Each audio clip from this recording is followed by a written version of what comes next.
Hello everyone, इस video में हम पढ़ेंगे बुद्धिज़्म के डिक्लाइन के कारण। Cause for the decline of Buddhism in India. सबसे पहला सबसे इम्पॉर्टेंट कारण था ब्राह्मणिज्म का रिवाइवल। पहला इम्पॉर्टेंट कारण भगवतीज़्म राइज कर रहा था और धीरे धीरे धीरे धीरे बुद्धिज़्म की पॉपुलैरिटी कम होती जा रही थी। अब ये बुद्धिज़्म की पॉपुलैरिटी क्यों कम होती जा रही थी, ये ध्यान से सुनिए। हुआ ऐसे कि धीरे धीरे धीरे कोई भी चीज़ होती है ना, वो डाइल्यूट होना शुरू हो जाती है। पहले तो बुद्धा थे, उनकी टीचिंग्स थी, फिर उनके 200 सालों के बाद अशोक आए, ऐसे एम्परर आए जिन्होंने बुद्धिज़्म को बहुत ज़्यादा प्रमोट किया, बिम्बिसार, अजातशत्रु, राइट। तो इन्होंने बहुत ज़्यादा प्रमोट किया, अशोका ने तो बहुत ही ज़्यादा उनको स्प्रेड किया, उनकी धम्म की पॉलिसी को बहुत ज़्यादा स्प्रेड किया था। तो बेसिकली अब धीरे धीरे मौर्यन एम्पायर जैसे जैसे डिक्लाइन होना शुरू होगा, तो वैसे वैसे जो ब्राह्मण डायनेसिटीज़ हैं वो आना शुरू होंगी। जैसे पुष्यमित्र शुंग नाम का एक किंग मगधा में पोस्ट मौर्यन में शुंगा डायनेस्टी से आएंगे और वो ब्राह्मणिज्म को बहुत ज़्यादा प्रमोट करेंगे, राइट। फिर गुप्ताज आएंगे, वो भी ब्राह्मण कल्चर को बहुत ज़्यादा प्रमोट करेंगे। अब एक बात ये भी सोचने वाली है कि ब्राह्मणिज्म इतनी जल्दी रिवाइव कैसे कर गया। इसके दो कारण हैं। एक तो उपनिषद आगे थे, राइट। उपनिषद वो बुक्स थी जो वेदास को अच्छे से डिटेल में एक्सप्लेन कर रही थी, तो ब्राह्मण कल्चर को अब थोड़ा बेहतर तरीके से समझा जा रहा था सोसाइटी में। दूसरी इम्पॉर्टेंट चीज़ ये है कि ब्राह्मण जो थे वो एडमिनिस्ट्रेशन का पार्ट थे। या तो कोई ऐसा किंग जो ब्राह्मण है, अगर वो रूल करने आता है, या कोई ऐसा किंग बनता है जो ब्राह्मण्स की अथॉरिटी को मानता है, उनकी रिस्पेक्ट करता है, तो क्योंकि वो एडमिनिस्ट्रेशन का पार्ट है और एडमिनिस्ट्रेशन का लोगों के ऊपर बहुत ज़्यादा कंट्रोल होता है, उसको देख के लोग चलते हैं, तो ऑफकोर्स वो बहुत जल्दी जो है वो रिवाइव करेगा। तो ये था इसके रिवाइव का एक सबसे बड़ा सबसे इम्पॉर्टेंट कारण। इसके अलावा बुद्धिज़्म में भी टाइम के साथ डाइल्यूशन शुरू हो गया था। जैसे हमने पिछली वीडियो में देखा कि 2 सेक्ट बन गए हैं, महायान, हीनयान। अब वो बुद्ध कोई गुरु नहीं मान रहे हैं, एक सेक्ट वाले वो बोल रहे हैं कि वो भगवान थे, वो आइडल वर्शिप कर रहे हैं। तो ओरिजिनल जो टीचिंग्स थी वो धीरे धीरे डिक्लाइन होना शुरू होती हैं। और बेसिकली शुरू में ऐसे था कि लोग ज़्यादा कनेक्ट बुद्धिज़्म और जैनिज़्म के साथ इसलिए कर रहे थे क्योंकि वो पाली और प्राकृतिक लैंग्वेज में बात करते थे, जो लैंग्वेजेस मासेस को पता थी। संस्कृत तो बाहर की लैंग्वेज थी, आर्यंस की, राइट। तो उन लोगों को पता थी पाली और प्राकृत, लेकिन धीरे धीरे ये भी मॉडर्न होना शुरू होते हैं और ये संस्कृत को अडॉप्ट कर लेते हैं। संस्कृत को अडॉप्ट करेंगे, और ऐसा क्यों करेंगे ये, क्योंकि उस टाइम पे जैसे आज इंग्लिश है ना, हम लोकली अपनी लोकल लैंग्वेजेस बोलते हैं या फिर हिंदी बोलते हैं, लेकिन इंग्लिश एक ऐसी लैंग्वेज है ना जो बहुत एलीट है। तो कोई अगर ग्रो करे अपनी लाइफ में, वो इंग्लिश को बोलना चाहेगा। तो उस टाइम पे वैसे संस्कृत थी कि संस्कृत को अडॉप्ट कर लिया उन्होंने। अब मासेस के साथ उनका कनेक्ट जो है वो थोड़ा छूटता जा रहा था। इसके अलावा जो बुद्धिज़्म या जैनिज़्म के चैत्याज हैं, विहार हैं, ऐसी जगहें हैं जहाँ पे वो रहते थे, वो थे बहुत इम्पॉर्टेंट स्ट्रेटेजिकल लोकेशंस पे लोकेटेड। वो ऐसी लोकेशंस पे थे जहाँ पे ट्रेड आता जाता था, और वो बहुत इम्पॉर्टेंट इकोनॉमिक और ट्रेड सेंटर्स बनते चले गए।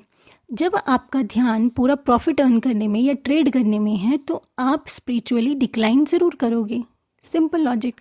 धीरे धीरे करके स्पिरिचुअलिटी से हटके ये ट्रेड में ज़्यादा इन्वॉल्व होते चले गए। और जो संघ का कॉन्सेप्ट है, जिसकी वजह से बुद्धिज़्म बहुत ज़्यादा फ्लॉरिश किया था, अब वो संघ में ही प्रॉब्लम्स थी। अब वो संघ उतने अच्छे से बुद्धिज़्म को स्प्रेड नहीं कर पा रहे थे, और धीरे धीरे इंडिया में क्या होना शुरू हो गया, बुद्धिज़्म का डिक्लाइन।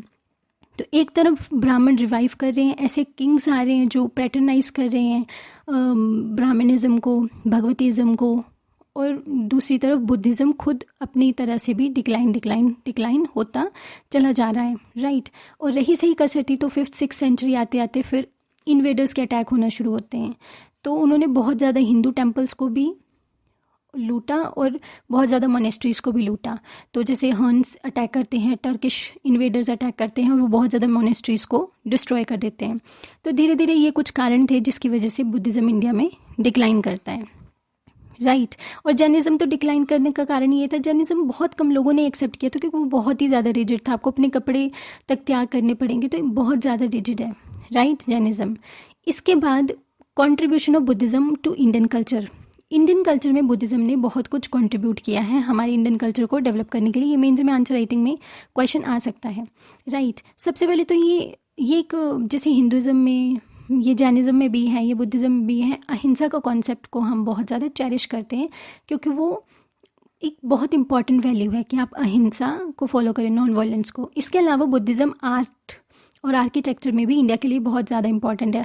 आज भी हम सांची स्तूप देखते हैं, बरहुत देखते हैं, केव्स देखते हैं गया में, या मोनेस्ट्रीज देखते हैं, चैत्यास देखते हैं, विहार देखते हैं। तो आप देखो अगर आप कुछ पिक्चर्स देखेंगे, देखिए तो आप पाएंगे कि कितने सुंदर हैं ये। इनके आर्ट का, आर्किटेक्चर का जब हम एनसीईआरटीज़ को पढ़ेंगे आर्ट एंड कल्चर की, तब हम इन्हें कवर करेंगे। और ये आर्ट और आर्किटेक्चर का स्टाइल उस टाइम बिना शटरिंग के या बिना मशीन्स के इस तरह से बना देना, सो इट्स वेरी डिफ़िकल्ट। और कितना खूबसूरत है ये, राइट। उस टाइम पे बनाया गया, पहाड़ में गुफाएं बना दी गई हैं, राइट। तो आर्ट और आर्किटेक्चर में इंडिया को बुद्धिज़्म ने बहुत कुछ दिया है। इसके अलावा एजुकेशन में बहुत कुछ दिया है। हमारे पास नालंदा थी, तक्षशिला थी, विक्रमशिला थी। ये यूनिवर्सिटीज़ को नो डाउट ब्राह्मण रूलर्स या बहुत सारे और रूलर्स भी फंड करते थे, कुछ भी करते थे, लेकिन मोस्टली ये बुद्धिज़्म के बहुत अच्छे एजुकेशन सेंटर्स थे। हमारे पास नालंदा, तक्षशिला और विक्रमशिला।